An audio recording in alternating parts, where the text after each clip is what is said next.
నమ శివాయ. సో శివ పరమాత్మను తలుచుకుందాము ఆత్మ అన్న స్థితిలో.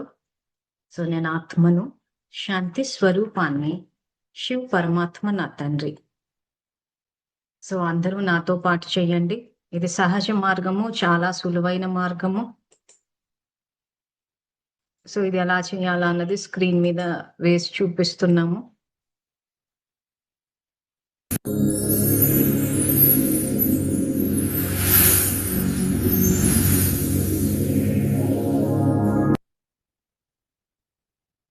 సో ఈ రకంగా అందరూ భగవంతుణ్ణి మీ భృగుటి మధ్య స్థానంలో ఆత్మను దర్శించి భగవంతుని తలుచుకుని ఆయనలోని కిరణాలు మీ ఆత్మలోకి వస్తున్నట్టు అనుభవం చేయాలి. సో ఈ రకంగా సో అందరూ చెయ్యండి. నేను ఆత్మను, శాంతి స్వరూపాన్ని, శివ పరమాత్మ నా తండ్రి. కూర్చున్నా పర్లేదు, పడుకున్నా పర్లేదు, ఏదైనా కానీ పద్ధతి మాత్రము మనస్సు ద్వారా ఆయన తలుచుకోవడము.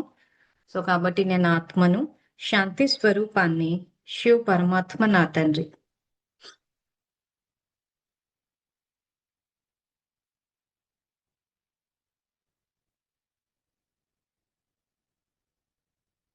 నేను ఆత్మను, ప్రేమ స్వరూపాన్ని, శివ పరమాత్మ నా తండ్రి.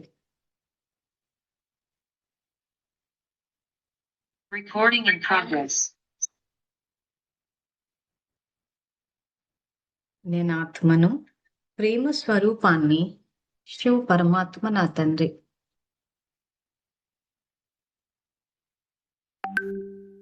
నేను ఆత్మను, పవిత్ర స్వరూపాన్ని, శివ పరమాత్మ నా తండ్రి.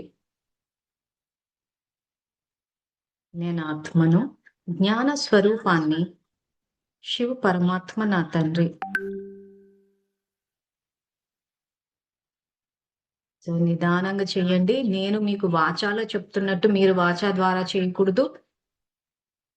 మీకు గైడెన్స్ ఇస్తున్నానంతే. మీరు మనస్సు ద్వారా, ఆలోచన ద్వారా చెయ్యాలి.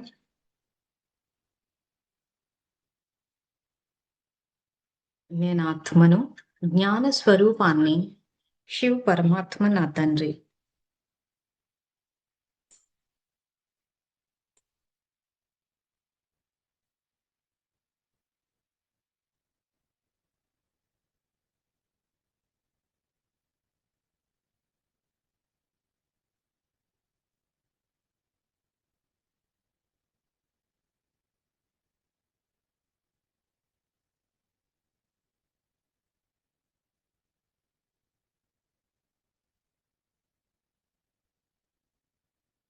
నేను ఆత్మను, సుఖ స్వరూపాన్ని, శివ పరమాత్మ నా తండ్రి.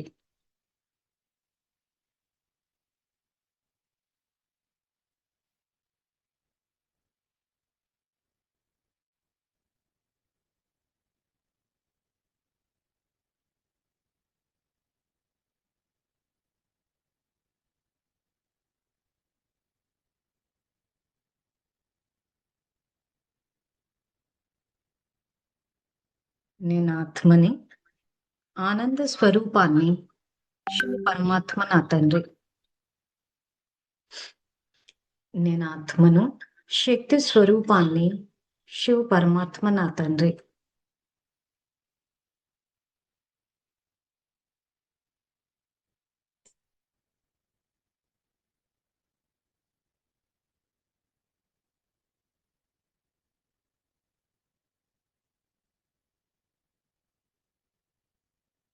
సో ఇక్కడ మేము మీకు ఏవైతే ఈ సంకల్పాల ద్వారా చేయిస్తున్నామో ఇది ఎలా అంటే ఆత్మ స్వధర్మం శాంతి.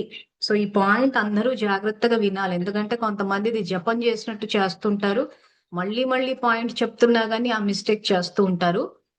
ఇప్పుడు చిన్నపిల్లలు ఏమవుతుందంటే నడక రానప్పుడు ఈ 3 చక్రాల బండి ఇక్కడ స్క్రీన్ మీద వేసి చూపిస్తున్నాను చూడండి, జూమ్ చేసి చూపిస్తున్నాను. ఈ 3 చక్రాల బండిని ఆధారంగా తీసుకుని నడుస్తారు. కానీ వాళ్ళు పెద్దగా అయిన తర్వాత సహజంగా వాళ్ళంతటా వాళ్ళు నడుస్తారు. ఈ 3 చక్రాల బండి అవసరం ఉండదు. ఇది అంతే.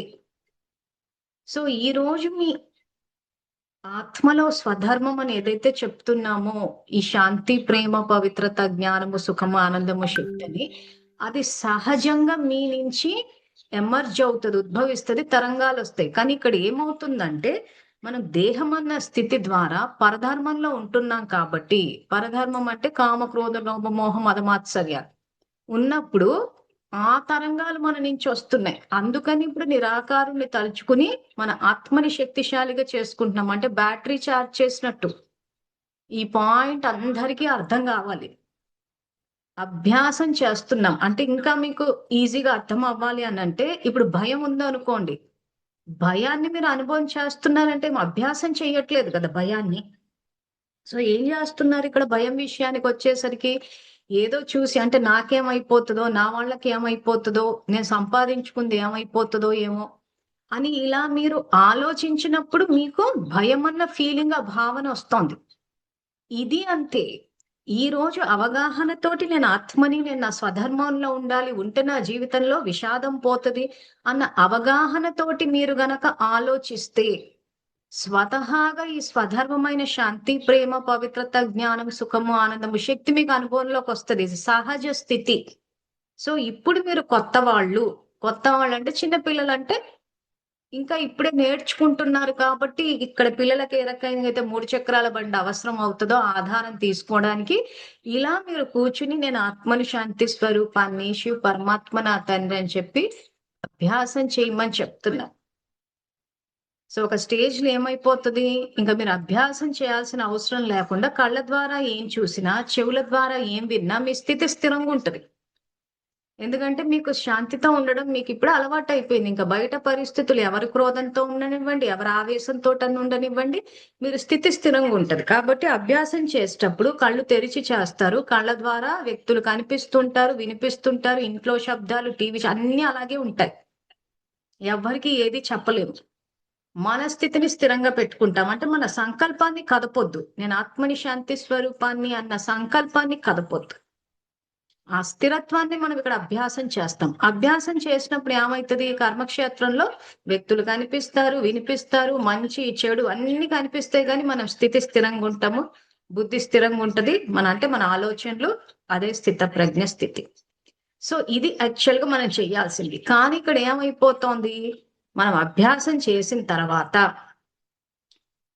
మన దినచర్యలో, కార్య వ్యవహారాల్లో ఏది అధర్మము, ఏది ధర్మము అన్న ఈ సంఘర్షణ వచ్చేస్తుంది, ద్వంద్వం వచ్చేస్తుంది. అందుకే నిన్నటి క్లాస్ లో మనము జరాసంధుడు అన్న రాక్షసుడి గురించి తెలుసుకున్నాం. సో జరాసంధుడు అన్న రాక్షసుడు ఎక్కడో బయట లేడు, మనలోనే ఉంది ద్వంద్వ వైఖరి. సో ఒక సమస్య అంటూ వచ్చినప్పుడు ధర్మాన్ని పాటించాలా, అధర్మాన్ని పాటించాలా అన్న ప్రశ్న వస్తుంది. సో ఈ రోజు ఒక సమస్య వచ్చినప్పుడు శాంతితో ఉండాలా, క్రోధంతో ఉండాలా, ఆవేశంతో ఉండాలా, ఇవన్నీ మనం సహజంగా చేసేస్తున్నాం. అంటే అక్కడ ఏమైపోతుంది, కొన్ని విషయాలు మనం అనుకున్నట్టు జరగకపోయేసరికి మనకు కోపం వచ్చేస్తోంది, విసుగు వచ్చేస్తోంది.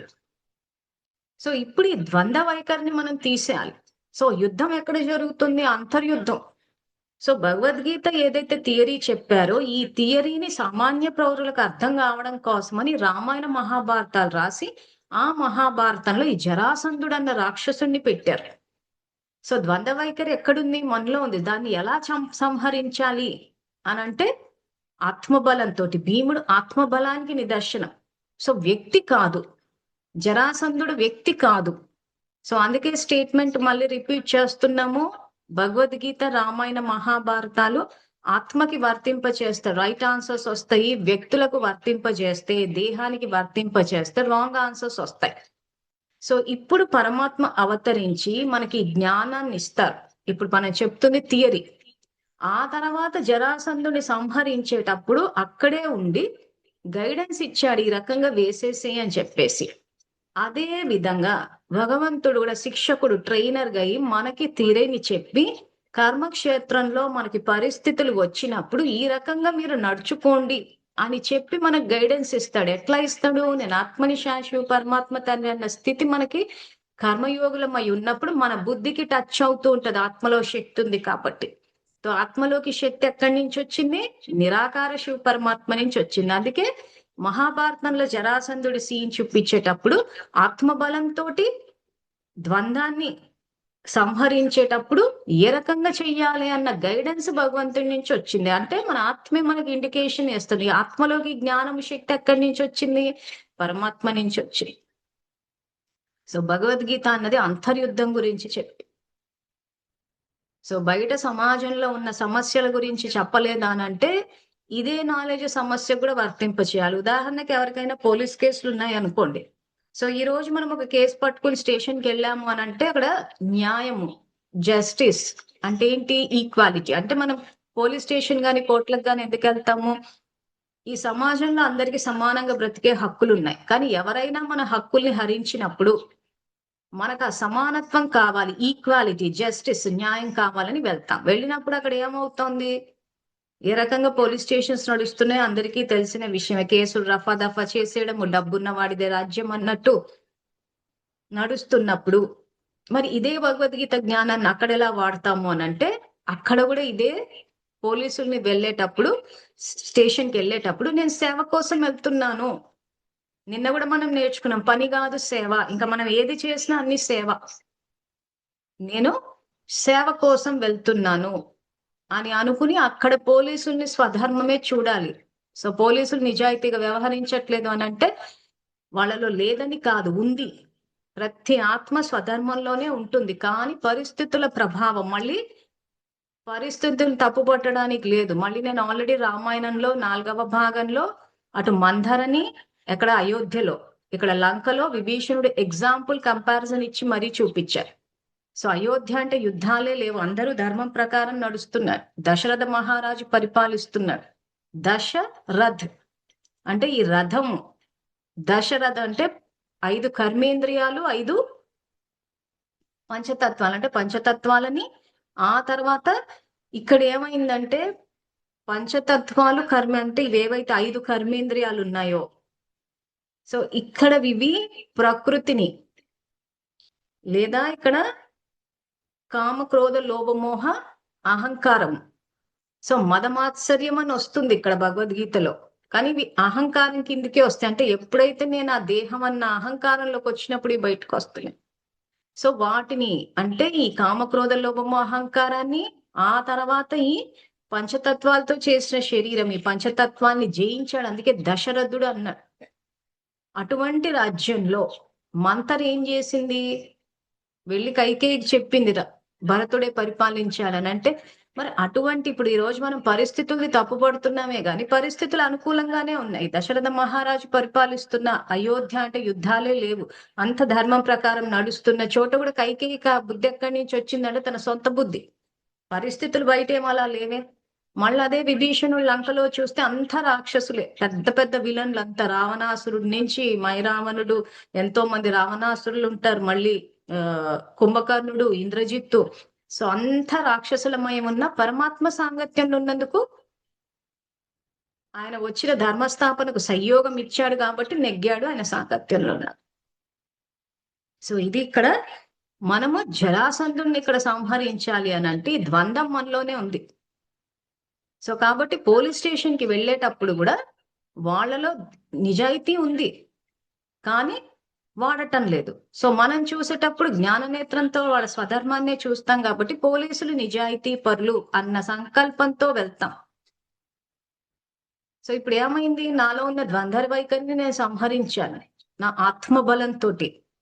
సో సేవ కోసం అని వెళ్ళాను. సో అప్పుడు ఏమవుతుంది? పరిస్థితులు మనకు అనుకూలంగా జరుగుతాయి. సో ఇది ఆత్మకు మన దైనందిన రొటీన్ జీవితంలో కూడా దీన్ని వర్తింప చేయాలి. ఆ తర్వాత సమాజం. ఎందుకు ఇదంతా చెప్పాను అంటే భగవద్గీత అంతర్యుద్ధము అని అంటే అందరు ఏమంటున్నారు అంటే సమాజంలో ఏ అన్యాయం జరిగినా చూస్తూ కూర్చోవాలంటే చూస్తూ కూర్చోము. ఖచ్చితంగా మనకి ఏదైనా అన్యాయం జరిగింది అని అంటే దాన్ని ఈ రకంగా అంటే ఈ సమాజ పరంగా ఏవైతే ఉందో వ్యక్తుల పట్ల ఏం చేయాలని చెప్తున్నాము, అదే విధంగా సమాజంలో ఏదన్నా ఉన్నా గానీ ఆ రకంగా మనము మన సంకల్ప శక్తిని వాడి పరిస్థితుల్ని మనకు అనుకూలంగా తిప్పుకోవాలి. అందుకే భగవద్గీతలో చిత్రం వేసి చూపించేటప్పుడు భగవంతుడు రథసారథిగా చూపించాడు. అంటే మన రథాన్ని అంటే ముందుండి మార్గదర్శనం చూపిస్తాడు. ఆయన అందరినీ మార్చేసేయచ్చు కదా అంటే ఆయన నిజాయితీతోటే పుట్టించాడు ఆత్మలందరినీ. కానీ మనం పోగొట్టుకున్నాం పరిస్థితుల్ని చూసి, వాటిని చూసి పరధర్మంలోకి వచ్చేసి సో ఆయన అందరిలో మళ్ళీ ఎమర్జ్ చేసేస్తే ఏమైందంటే మళ్ళీ తప్పులు చేసుకుంటూ పోతాం. నిన్న కూడా దీని మీద విస్తారంగా చెప్పారు. సో కాబట్టి మనకి ఇప్పుడు ట్రైనింగ్ ఇచ్చి ఇదిగో ఈ రకంగా అంటే థియరీ టీచర్ గా ఆయనకు మనకి జ్ఞానాన్ని తెలియజేసి శిక్షకుడు అంటే ట్రైనింగ్ లో ఇదిగో ఈ రకంగా చెయ్యాలి అని చెప్తాడు. సో ఈ విషయంలో ఇంకా ఇప్పుడు అందరికీ క్లారిటీ వచ్చేయాలి. భగవద్గీత అన్నది చేతగానితనాన్ని ప్రోత్సహించట్లేదు. అందరు ఏంటంటే అదొక అహింస యుద్ధం, అంతర్యుద్ధం అంటే ఇంకేం జరుగుతుందో అలా చూస్తూ కూర్చోండి అని అంటారు. అలా చూస్తూ కూర్చోమని చెప్పేటప్పుడు మరి భగవంతుడు ఎందుకు అవతరించి జ్ఞానాన్ని ఇస్తున్నారు? ఆయన చూస్తూ కూర్చోవచ్చుగా. ఈ రోజు మన జీవితంలో విషాదం ఉంటే ఎందుకు ఆ విషాదాన్ని పోగొట్టడానికి జ్ఞానాన్ని ఇస్తున్నారు? ఎందుకు మనకు శిక్షణ ఇస్తున్నారు? ఎందుకు మనకు తోడుంటున్నారు? అంటే అక్కడ తప్పు జరుగుతుంది ఎవరి వల్ల? మన వల్లే జరుగుతాం. అంటే తప్పు చేసేవాడు అలాగే చేసుకుంటుంటాడా అంటే ఏమీ చేసుకో, ఆపుతాడు ఆయన దాన్ని. కానీ ఆ పరిస్థితులు వచ్చినప్పుడు మన వరకు మనం కరెక్ట్ ఉండాలి. మొత్తం విశ్వమంతా ధర్మస్థాపన అనేది భగవంతుడు చేస్తాడు. మన పాత్ర ఏంటి అని అంటే మనము పరధర్మంలో ఉన్న వాళ్ళు మన స్వధర్మంలోకి రావాలి. ఆ విషయం మెయిన్ ఇంపార్టెంట్. ఎందుకంటే యుగ పరివర్తన అన్నది జరిగేటప్పుడు దుష్టులు ఎలాగూ సంహరించబడతారు, శిష్టులు ఎలాగూ రక్షించబడతారు. సో మనం శిష్టుల బ్యాచ్ లో ఉండాలి, దుష్టుల బ్యాచ్ లో కాదు. పాండవుల బ్యాచ్ లో ఉండాలి, కౌరవుల బ్యాచ్ లో కాదు. ఇక్కడ మన ఫోకస్ ఉండాలి. ఆ తర్వాత కల్కి అవతరణ వచ్చాక ఏ రకంగా ఆయనకు సేవలో ఆయనతో పాటు మనం సహయోగులు అవుతాం అన్నది అది కూడా తెలుసుకుందాం. కానీ అది తెలుసుకోవాలంటే ఈ పాయింట్ మనకు అర్థం కావాలి. ఏ పాయింట్ అర్థం కావాలి? ఇది అంతర్యుద్ధము.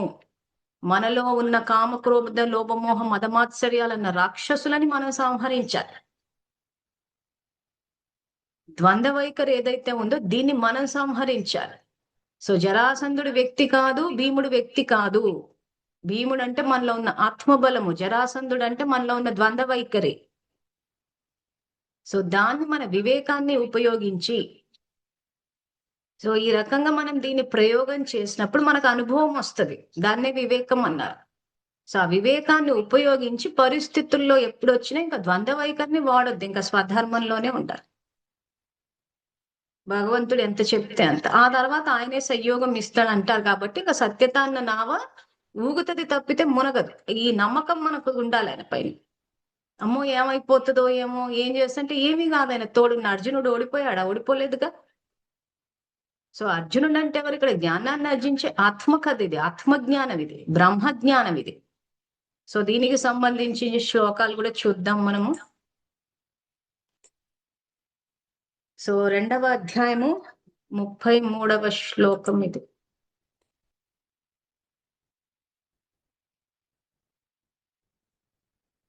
సో ఈ ఎపిసోడ్ చూసేవాళ్ళు నిన్నటి ఎపిసోడ్ చూసారా లేదా ఒక్కసారి చూడండి. దానికి కంటిన్యూషన్ ఇది. ఒక్కొక్క ఎపిసోడ్ రిలేటెడ్. సడన్ గా ఇదే చూస్తే అసలు జరాసంధుడు ఎవరా అన్నట్టు ఉంటది.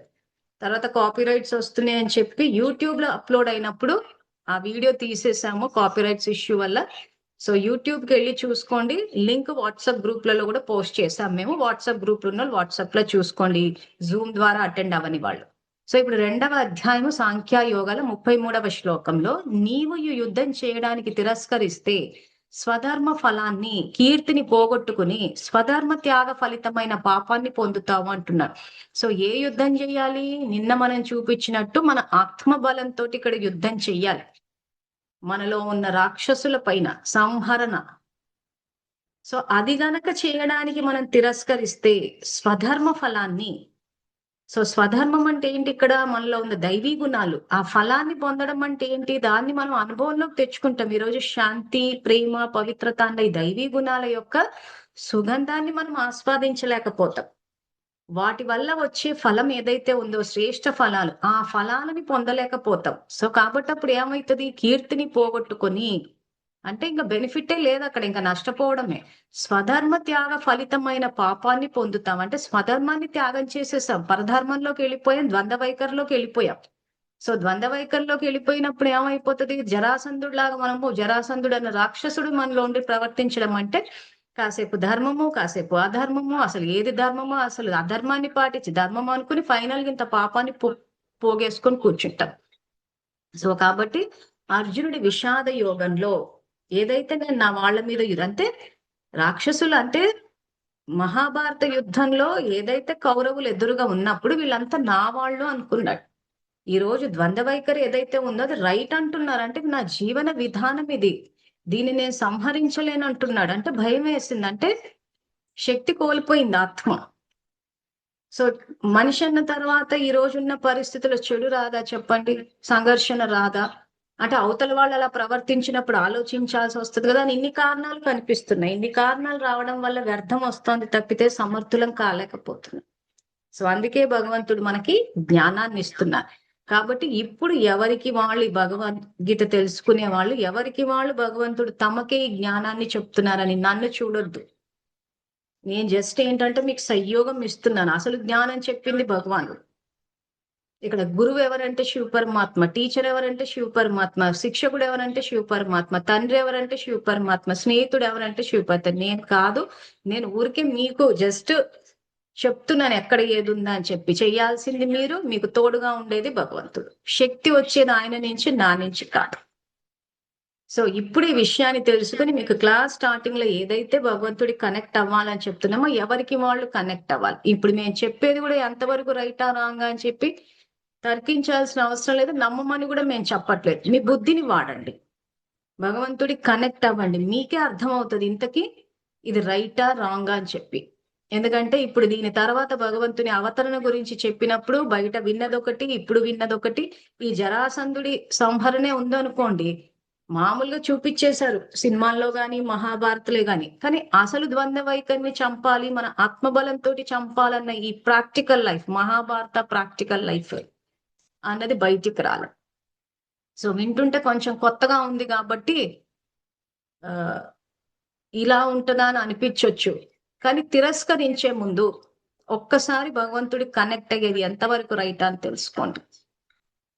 సో కాబట్టి నీవు యుద్ధం చేయడానికి తిరస్కరిస్తే, యుద్ధం చేసేటప్పుడు ఏ బాణం వేయాలి? నాలో ద్వంద్వ వైఖరిని తీసేయాలంటే నేను ఆత్మని, నిరాకార జ్యోతి స్వరూపాన్ని, అంటే ఒక ప్రకాశమయ స్వరూపం అది. సో దాన్నే మనం చూపించేటప్పుడు జ్యోతి స్వరూపంగా చూపిస్తున్నాం. సో నేను ఆత్మని, నిరాకార స్వరూపాన్ని, శివ పరమాత్మ నా తండ్రి అన్నప్పుడు ఆత్మలోకి శక్తి వస్తుంది. సో ఈ సంకల్పం అన్న బాణాన్ని నాకు నేను వేసుకోవడం అంటే దేహస్థితిలో, అంటే జరాసంధుడిని ఇక్కడ రాక్షసుడిగా తీసుకుంటే నాలో ఉన్న రాక్షసుడి మీద నేను వేసుకోవాలి. సో ఆ రకంగా చేసినప్పుడు ఏమైతుంది, నాలో ఉన్న జరాసంధుడు మిగిలిన అసురి రాక్షసులు సంహరించబడినప్పుడు ఏమైతుంది, స్వధర్మ ఫలాన్ని అనుభవం చేస్తాను. అంటే స్వధర్మంలోకి వస్తాను. స్వధర్మంలోకి వచ్చినప్పుడు దైవీ గుణాల అనుభవంలోకి వస్తాయి, ఆ సుగంధం అనుభవంలోకి వస్తాయి, ఆ ప్రాప్తుల అనుభవంలోకి వస్తాయి. చెయ్యకపోతే ఏమవుతుంది, స్వధర్మ త్యాగ ఫలితం. అంటే ఇంకా నేను స్వధర్మంలో సాక్రిఫైస్ చేసేస్తున్నాం. స్వధర్మాన్ని అమ్మో నేను శాంతిని వాడలేను, ప్రేమని వాడలేను, ఆ మనిషి అన్న తర్వాత అబద్ధాలు చెప్పొద్దా, అబద్ధాలు చెప్పకపోతే బతకగలమా అని అన్ని మనమే సమర్థించేసుకుంటున్నాం. లేదా పరిస్థితులు వచ్చినప్పుడు చెప్పాలి లేదంటే కొంతమంది ఒక కథలు చెప్తూ ఉంటారు. ఆ కథల సారాంశం ఎలా ఉంటదంటే, ఒక మనిషిని కాపాడాలంటే అబద్ధం చెప్పొచ్చండి, మంచి కోసం అబద్ధం చెప్పొచ్చండి అని అధర్మాన్ని రకరకాలుగా సమర్థిస్తూ ఉంటారు. స్వధర్మాన్ని త్యాగం చేసేస్తారు, ఇంక వదిలేస్తారు స్వధర్మాన్ని. ఆ రకంగా చేస్తే పాపాన్ని పొందుతావు. తర్వాత నెక్స్ట్ శ్లోకము 2వ అధ్యాయం 30వ శ్లోకం. సాంఖ్యయోగ. ప్రతి ఒక్కరి శరీరం అందున్న ఆత్మ ఎల్లప్పుడూ చంపశక్యం కానిది కనుక సకల జీవుల కొరకు దుఃఖించడం నీకు తగదు. సో ఇక్కడ ఏమైందంటే, ఈ ఆత్మ విషయానికి వచ్చేసరికి అది ఆత్మజ్ఞానం లేకపోవడం దేహాన్ని చంపుతున్నామేమో అన్నట్టు తీసుకున్నారు. అందుకే స్టేట్మెంట్ మాటి మాటిగా రిపీట్ చేస్తున్నాం మేము. భగవద్గీత పూర్తిగా ఆత్మకు వర్తింప చేయాలి, రైట్ ఆన్సర్స్ వస్తాయి. శరీరానికి వర్తింప చేస్తే రాంగ్ ఆన్సర్స్ వస్తాయి. సో ఈ అంతర్యుద్ధంలో దేన్ని చంపుతున్నాం మనము? మనలో ఉన్న అసురీ స్వభావాలని, ఆత్మని చంపటం లేదు. సో అర్జునుడు ఇక్కడ ఎందుకు విషాదంలోకి వెళ్ళాడు? కౌరవలో సామ్రాజ్యంలో ఉన్న పెద్దలంతా ఎదురుగా ఉన్నప్పుడు నేను వాళ్ళని సంహరించను అంటున్నాడు. ఎందుకు సంహరించను అంటున్నాడు? వాళ్ళు నా వాళ్ళు అనుకున్నారంటే చెడు ఆలోచించడము, ద్వంద్వ వైఖరి ఇవన్నీ అనుకున్నారు. కాబట్టి సకల జీవుల కొరకు. సో ఆత్మకు వర్తింప చేయండి, భగవద్గీత కరెక్ట్ గా అర్థమైపోతుంది. లేకపోతే ఇలాగే టెన్షన్లతోటి అసలు దేహానికి వర్తింప చేసినప్పుడు అంతా మీకు రాంగ్ ఆన్సర్స్ వచ్చి అర్థం కాకుండా పోతుంది. తర్వాత ఈ జరాసంధుడికి సంబంధించి ఈ 2వ అధ్యాయం 13వ శ్లోకంలో దేహాభిమాని అయిన ఆత్మకి ఈ దేహంలో బాల్య యవ్వన వార్ధక్యాలు క్రమంగా కలుగుతున్నా ఆత్మకి ఎటువంటి మార్పు కలగడం లేదు. అదే విధంగా మృత్యువు అన్య దేహ ధారణ కలుగుతున్న ఆత్మకి ఎటువంటి మార్పు కలగదు. కనుక జ్ఞానులు ఈ విషయంలో శోకించరు.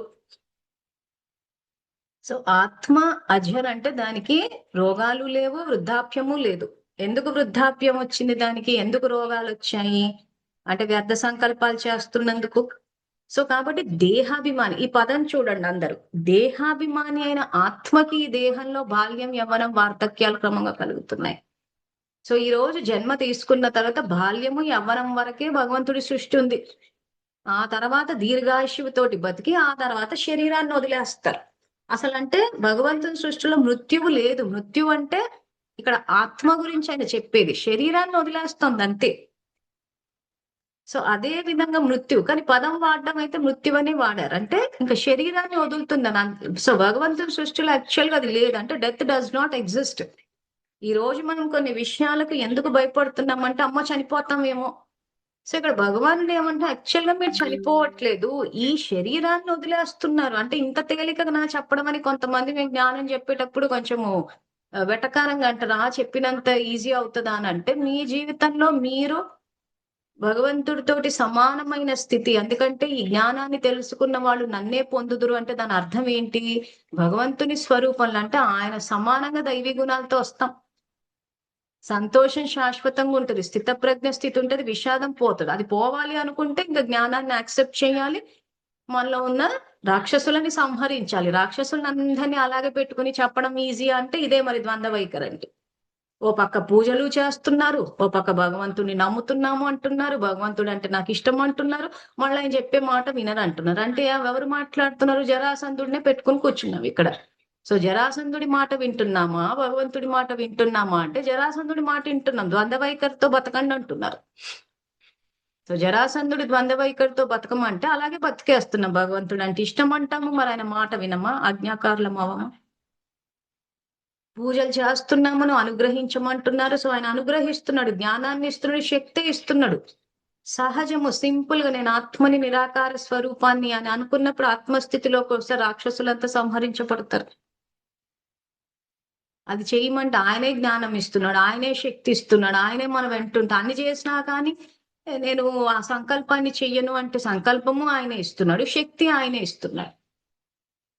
సో ఆ రకంగా సంహరించినప్పుడు మనకి ఎంత స్వధర్మంలోకి వచ్చినప్పుడు ఎంత సంతోషం అనిపిస్తుంది. ఈ రోజు ఎవరైనా వండి పెట్టి తినమన్నప్పుడు ఆ రుచిని మనమే కదా ఆస్వాదిస్తోంది. సో ఈ రకంగా మనం విజయాన్ని సాధించినప్పుడు ఆ విజయం యొక్క రుచిని, టేస్ట్ ని ఎవరు ఆస్వాదిస్తారు? మనమే ఇస్తారు. సో అన్ని భగవంతుడే చేసి పెడుతున్నాడు, అన్ని ఆయనే ఇస్తున్నాడు, జ్ఞానం ఆయనే ఇస్తున్నాడు, శక్తి ఇస్తున్నాడు. ఇదిగో ఈ రోజు మీ అందరిని ఇళ్లలో కూర్చోబెట్టి నేర్పించడం అంటే దాని అర్థం ఏంటి? ఆయనకి మీ పట్ల ఉన్న ప్రేమే కదా.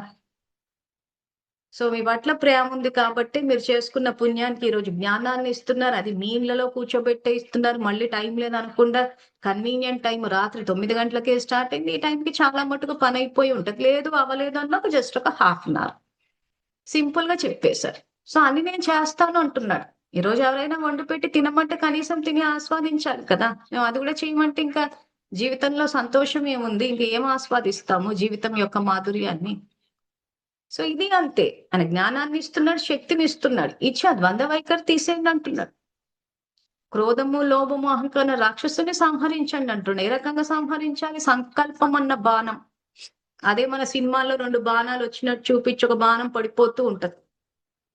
ఇక్కడ జరుగుతున్న అంతర్యుద్ధంలో బాణాలు వేసేటప్పుడు మనకేమో క్రోధం అన్న బాణం వేయాలని ఉంటది, కానీ అసలు వేయాల్సిన బాణం శాంతి బాణం. సో ఆ సంఘర్షణ. సో ఎప్పుడైతే మనం నెగ్గాలి అనుకున్నప్పుడు ఖచ్చితంగా మనం చేస్తే మాత్రం శాంతి బాణమే నెగ్గుతుంది, ఈ క్రోధం అన్న బాణం పడిపోతుంది. సో ఎవరి మీదైనా వేయాలనుకున్నప్పుడు కూడా శాంతి యొక్క బాణాన్ని వేసినప్పుడు వాళ్ళ నుంచి వచ్చే క్రోధం యొక్క బాణం పడిపోతుంది. చెయ్యాలే గాని సింపుల్, కానీ చేసేటప్పుడు మనకి ఇంతవరకు అలవాటు లేదు కాబట్టి కొంత డిస్కంఫర్ట్ అనిపించే అవకాశాలు ఉన్నాయి, కానీ ఇది తాత్కాలికము, శాశ్వతం కాదు, తాత్కాలికం. అంటే ఈ రోజు మనకి ఏదైనా అనారోగ్యం వచ్చినప్పుడు కొంత మందులు వేసుకోవడం చేయడం కొంత ఇబ్బంది అనిపిస్తుంది, కానీ ఆరోగ్యం వచ్చాక ఎంత బాగా అనిపిస్తుంది. కానీ ఆరోగ్యాన్ని చెడగొట్టుకుంది మనమే కదా. సో ఈరోజు డాక్టర్ ఏం చేస్తున్నాడు, మన మంచి కోసం మనం ఆరోగ్యంగా ఉండాలని చెప్పి టాబ్లెట్లు రాసిస్తున్నాడు. ఆ టాబ్లెట్లు తీసుకుని డాక్టర్ ఇచ్చాడు కాబట్టి ఆయనే వేసుకోవాలి అంటే జబ్బు ఉంది ఎవరికి? మనకు కదా. సో ఇది అంతే. సో ఈ ద్వంద్వ వైఖరి ఎవరికి ఉంది? పరధర్మంలో ఎవరు ఉన్నారు? సో మనమే. కాబట్టి మందు కొంచెం చేదుగా ఉండొచ్చు కానీ ఆరోగ్యం వస్తుంది. సో ఈ రోజు ఆ రకంగా బాణాలు వేసుకుని మనలో ఉన్న ద్వంద్వ వైఖరిని తీసేయాలి, చెయ్యాలి, ఆత్మబలాన్ని ఉపయోగించంటే అలవాటు లేని పని కాబట్టి కొంచెం ఇబ్బంది అనిపించవచ్చు. సంతోషంగా చేస్తే మాత్రం చేసేయచ్చు, కానీ ప్రయత్నం అన్నది ఉండదు. సో కాబట్టి అందుకే ఇక్కడ ఏమంటున్నాడంటే, దేహాభిమాని ఆత్మకి ఈ దేహంలో బాల్య వార్ధక్యాలు క్రమంగా కలుగుతున్న ఆత్మకి ఎటువంటి మార్పు కలగడం లేదు. సో కరెక్ట్ గా మనం ఆత్మ అన్న స్థితిలో ఉండాలే గాని వృద్ధాప్యం అన్నది కూడా రాదు. అందుకే దేవతలు నిత్య యవ్వనులు అంటారు. సో దేవతలు అంటే ఎవరు? ఇక్కడ దైవీ గుణాలు ఉన్నవాళ్ళు. సో భగవద్గీత మానవత్వం గురించి చెప్పట్లేదు, దైవత్వం గురించి చెప్తోంది. మానవులుగా బ్రతకండి అనట్లేదు, దైవత్వం తోటి దేవతలుగా బతకండి అంటున్నారు. సో దేవతలుగా బతకడం అంటే స్వధర్మంలో ఉంటాము, ఇస్తూ ఉంటాం. సో మన స్వధర్మంలో ఉండి మనలో ఉన్న శాంతిని, ప్రేమని, స్నేహాన్ని అందరితో పంచుకుంటాం అంతే. అవతల వాళ్ళు తీసుకుంటే ఇట్స్ ఓకే, తీసుకోకపోయినా పర్లేదు, వాళ్ళు తీసుకోవట్లేదు కదా అని మనం ఇవ్వడం మానేయొద్దు. మనం మన స్వధర్మంలోనే ఉండాలి. ఇది దేవతల లక్షణాలు. సో కాబట్టి ఇంకా మనం భగవద్గీతను గనక ప్రాక్టికల్ లైఫ్ లోకి తెస్తున్నామంటే పాజిటివ్ నెగిటివ్ అన్న పదాలు తీసుకుని బియాండ్ పాజిటివ్ నెగిటివ్ వెళ్ళిపోయి ఎలివేటెడ్ థాట్ శ్రేష్ఠ సంకల్పాలు. సో ఆ నెక్స్ట్ లెవెల్కి వెళ్ళిపోవాలి. తర్వాత ద్వంద్వ వైఖరి ఉండకూడదు. సో ఇవన్నీ ఎప్పుడైతే మనం చేస్తూ పోతుంటామో ఇంకా మానవత్వము, హ్యుమానిటీ అని కాకుండా డివినిటీ, దైవత్వము, ఆ స్టేజ్కి రావాలి. సో పరమాత్మ స్థితి, మన స్థితి రెండు సమానంగా పెట్టాలి. దీన్నే భగవద్గీతలో నన్నే ఆశ్రయించిన వాళ్ళు నన్ను పొందుతారు అని అంటే, పొందుతారన్న పదానికి అర్థం ఆయన మన సొంతం అవుతారు అని అంటే ఆయన స్వరూపంలోకి వచ్చేస్తాం. ఇంకా ఆయన మనము ఒకటే అన్నట్టు ఇంకా ఆయనతో పాటు కలిసి జీవితాన్ని, అందుకే జీవిత భాగస్వామి అంటే జీవితంలో పార్ట్నర్ అవుతాడు, అంటే కలిసి జీవిస్తామని. ఇంకా భగవంతుడే మనకి లైఫ్ పార్ట్నర్, మనతో పాటు కలిసి మనకి మార్గదర్శకులు అవుతారు అని అంటే ఇంకా ప్రతి దాంట్లో విజయం. కౌరవులు 100 మంది ఉన్నా, పాండవులు 5గురే ఉన్నా కానీ పాండవులు ఎందుకు నెగ్గారు అని అంటే భగవంతుడు తోడుంది కాబట్టి. మనం ఎందుకు ఇప్పుడు ఓడిపోతున్నాం అంటే ఆయన తోడు పెట్టుకోం కాబట్టి. మన సొంత నిర్ణయాలు మనకి ఎక్కువ, మనం చెప్పిందే రైట్. ఇంకా చాలా మంది ఎట్లాంటివి కొంచెం చెప్పినప్పుడు మాట్లాడే పద్ధతి ఎట్లుంటది అంటే అసలు భగవంతుడి కన్నా వీళ్ళే 4 స్టెప్పులు ఎక్కువేమో అన్నట్టు. భగవంతుడు చెప్తారు కానీ అది ఎలా అవుతుందండి? మృత్యువే లేదంటే కడుపు తీపి ఉంటుంది కదండి. ఆత్మ శరీరాన్ని వదిలిపోయి వెళ్ళిపోతుందని చెప్పేసి వాళ్ళ కర్మ అయిపోయి అట్లా వెళ్ళిపోతామా అండి? కడుపు తీపి ఉంటుంది కదా అని చెప్పి మరి వెటకారాలు మాతో చేస్తున్నారు, భగవంతునితో చేస్తున్నారో అర్థం కావట్లేదు.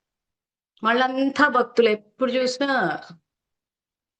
పూజలు పునస్కారాలు అన్ని ఉపవాసాలు చేస్తూనే ఉంటారు. కానీ అసలు ఈ విషయానికి వచ్చినప్పుడు భగవంతుడు ధైర్యాన్ని ఇస్తున్నాడు. మృత్యు భయం నుంచి బయటికి రండి అని చెప్పి ధైర్యాన్ని ఇస్తుంటే చెప్తారు కానీ అది అంత సులువా, అది అంత ఈజీనా అని మళ్ళీ జరాసంధుడి మాటే వింటా అంటారు కానీ భగవంతుడిని కాదు.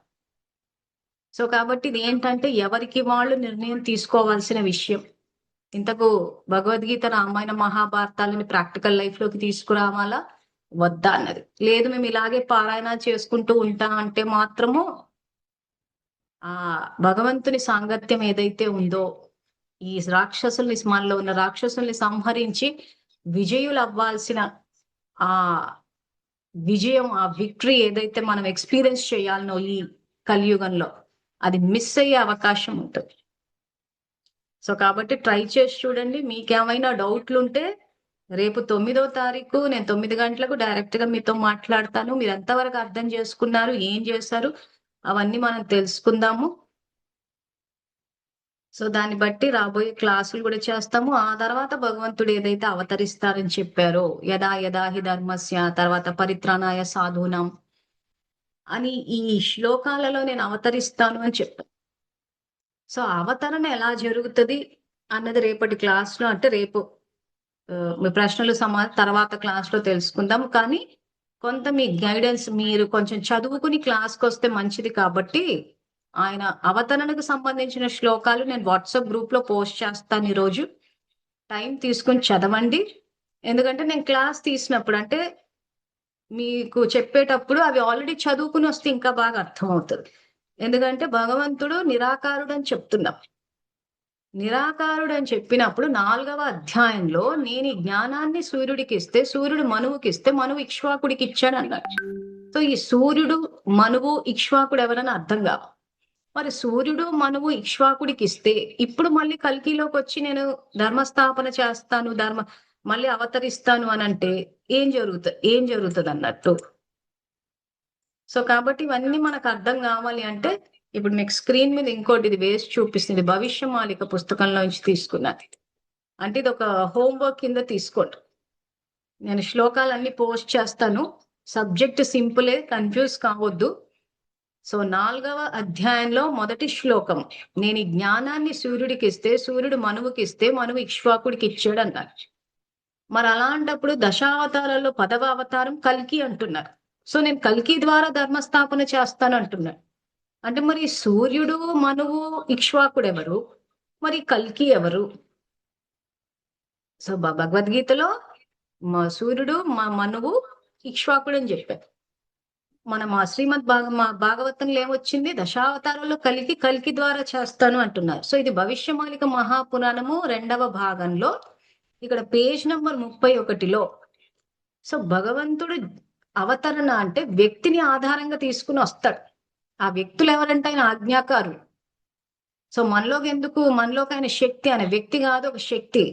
మనని ఎందుకు ఆధారంగా తీసుకుని రాడంటే అంత ధైర్యము, అంత నిజాయితీ, అంత ఆజ్ఞాకారులై ఉండాలి. ఎందుకంటే ఆ రకంగా చేసినప్పుడు ఎంతో మంది అవమానించడం, ఇవన్నీ ఉంటాయి. వాటన్నిటిని పక్కన పెట్టేసి వాళ్ళు లక్ష్యమే ముఖ్యం అన్నట్టు వెళ్తారు. అంటే ఇక భగవంతుడు ఎంత చెప్తే అంత.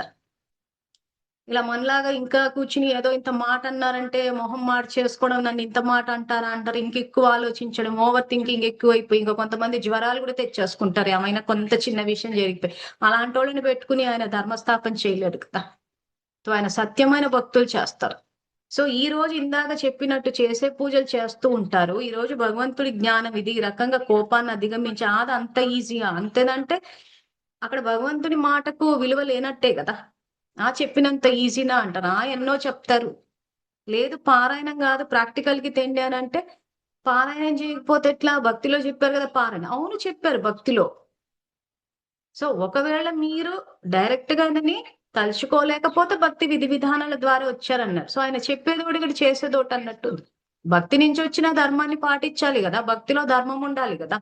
సో భక్తి చేసినంత మాత్రాన ధర్మాన్ని వదిలేయమని లేదు కదా, అధర్మంకి వెళ్ళమని లేదు కదా. సో భక్తిలో కూడా ధర్మం అంటూ ఉండాలి. సో కాబట్టి సత్యమైన భక్తులని ఆధారంగా తీసుకుని వస్తాడు.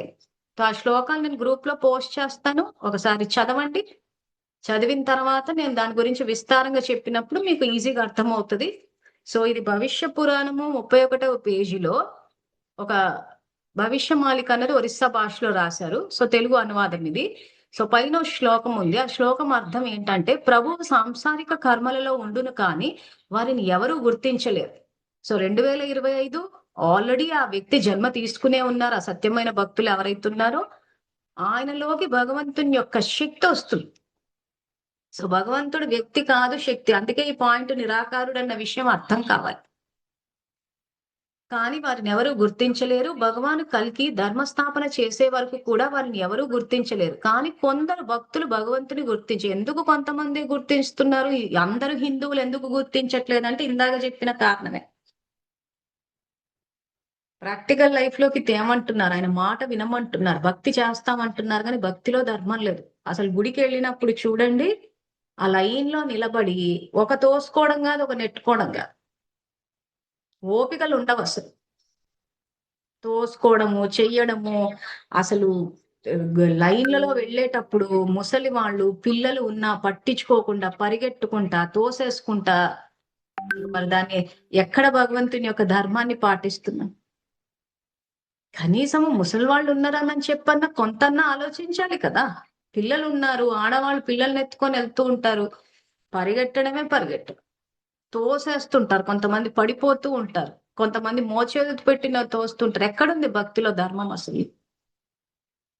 సో కాబట్టి ఏమైందంటే అలాంటి వాళ్ళు గుర్తించలేరు అసలు. ఎందుకంటే ఇంకా అధర్మంలోనే ఉంది. సో ఆ సత్యమైన భక్తులు ఎవరైతే ఉంటారో వాళ్ళే గుర్తిస్తారు. అందుకే కానీ కొందరు భక్తులు భగవంతుని గుర్తించరు. సో ఇంకా ఇక్కడ ఇంకా మేము అండర్లైన్ చేసి చూపిస్తున్నాం. ఇది కూడా నేను గ్రూప్ లో పోస్ట్ చేస్తాను. ఎందుకంటే స్క్రీన్ మీద మీరు పూర్తిగా క్లియర్ గా చూడలేకపోవచ్చు. ఈ జూమ్ అయితే కొంతవరకు చూడొచ్చు, కానీ యూట్యూబ్ లో స్క్రీన్ షాట్ తీసుకుని దాన్ని జూమ్ చేసుకొని చూసుకోవాలి, లేదా వాట్సాప్ లో పోస్ట్ చేస్తాం. అదైతే ఇంకా క్లియర్ గా ఉంటుంది. సో దీని అర్థం ప్రస్తుతం ప్రపంచంలో 850 కోట్ల జనాభా ఉన్నారు. మరి భగవాన్ కల్కి గురించి తెలిసిన అతి దగ్గరి భక్తులు కేవలం 3000 మాత్రమే. కేవలం 3000 మంది భక్తులు మాత్రమే భగవాన్ కల్కితో పూర్ణంగా దగ్గరగా ఉండే లాభావకాశాన్ని పొందుతారు. సో ఆ అవకాశాన్ని పొందే భక్తులలో మనం ఉండాలి. భగవంతుని అవతరణ చూడాలి. అది చూడాలన్న నా ఉద్దేశంతోనే ఇవన్నీ మీకు చెప్తూ ఉన్నాము. సో ఎవరైతే ధారణ చేస్తున్నాయితే కొంచెం ఏమవుద్దంటే అడ్వాన్స్ లెవెల్లోకి వస్తుంది. సో ఎవరైతే ధారణ చేస్తున్నారో, ఎవరైతే ప్రాక్టికల్ కి చేస్తున్నారో, రేపు మీరు మనం క్లాస్ లో మాట్లాడుకుంటాం కాబట్టి ఎవరు ఎంతవరకు చేస్తున్నారు అన్న విషయం కూడా చెప్తే దాన్ని బట్టి అలాంటి ఎవరైతే ప్రాక్టికల్ లైఫ్ లోకి తెస్తున్నారో వాళ్ళతోటి సపరేట్ బ్యాచ్ నెక్స్ట్ ఫామ్ చేసి అప్పుడు ఈ అడ్వాన్స్ లెవెల్ అసలు ఇంతగా ఆ వ్యక్తి ఎక్కడొచ్చారు ఏంటి, ఇప్పుడు ఏం చేస్తామంటే థియరీ చెప్తాం కానీ ఆ వ్యక్తి పేరు ఎక్కడున్నారు ఏంటి అన్నది ఇప్పుడు చెప్పట్లేదు. సో ఆ సపరేట్ బ్యాచ్ ఒకటి పెట్టి సో మీరు ఎంతవరకు చేస్తున్నారన్న విషయం నాకు తెలియాలి. సో రేపటి రోజున అందరూ అటెండ్ అవ్వాలని మనవి. ఎవరైతే యూట్యూబ్ ద్వారా చూస్తున్నారో మీకు ఈ వీడియో కింద లింక్ ఇస్తున్నాం వాట్సాప్ గ్రూప్ ది. ఆ వాట్సాప్ గ్రూప్ లో చేరితే అందులో జూమ్ లింక్ ఉంటుంది. ఈ జూమ్ ద్వారా చేరే వాళ్ళంతా లింక్ ద్వారా వస్తున్నారు. సో మీకు తెలిసిన వాళ్ళతోటి జూమ్ యాప్ డౌన్లోడ్ చేసుకుని కొంచెం శ్రమ, మళ్ళీ రాదు కాదు అని అంటే ఈ యుగం యొక్క అద్భుతమైన విషయం ఏదైతే భగవంతుని అవతరణ ఉందో అదే మిస్ అయిపోతాం. ఆయనను చూడాలి, మనం ఆయనను కలవాలి, మాట్లాడాలి. ఆ ఎక్స్పీరియన్సే వేరుంటుంది. సో కాబట్టి రేపు మళ్ళీ కలుసుకుందాము. సో అంతవరకు థ్యాంక్ యూ. ఓం నమః శివాయ.